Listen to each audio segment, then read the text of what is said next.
Hey guys, so a lot of people struggle with the basic foundation of taping up a client. This is the most important part of lash extensions. Well, one of them, it's so many. I'm gonna show you the easiest way, the best way, and the way to make sure nothing pretty much gets into the client's eye.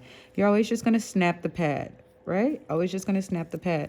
The way to make sure that the client's eye is secure with the pad is to make sure the pad is stretched as much as possible.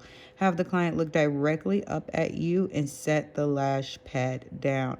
When I set the lash pad down, I make sure it's stretched all the way as much as humanly possible, suction to the client's eye, right? I kind of stay there for a second before I go in and take my tape.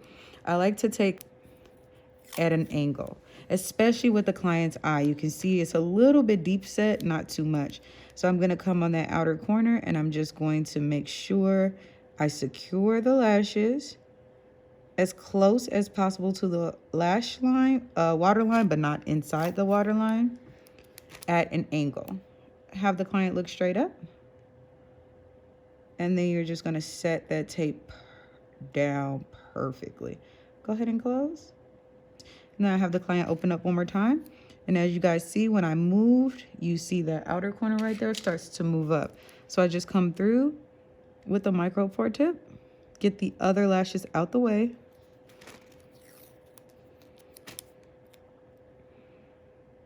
And during this process, please communicate with the client, ask them if it's comfortable, uncomfortable, etc. Go ahead and close.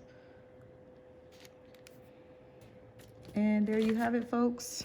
The eye is nice and taped up and ready for a nice application of eyelash extensions.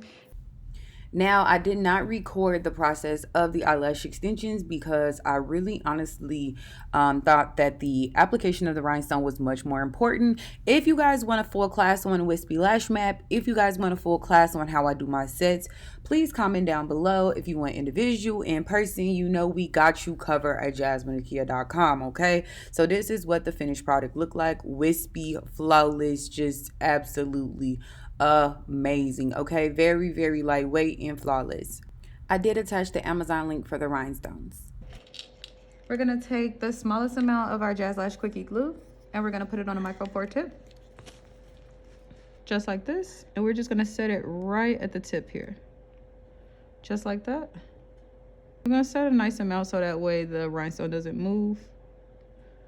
And we're gonna take a rhinestone and I'm going to take my placement tweezer and take the opposite way to pick up the rhinestone.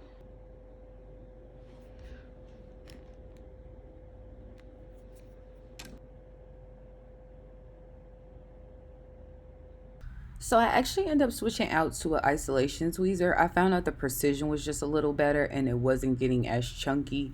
Keep in mind, guys, this is my very first time ever adding any decals.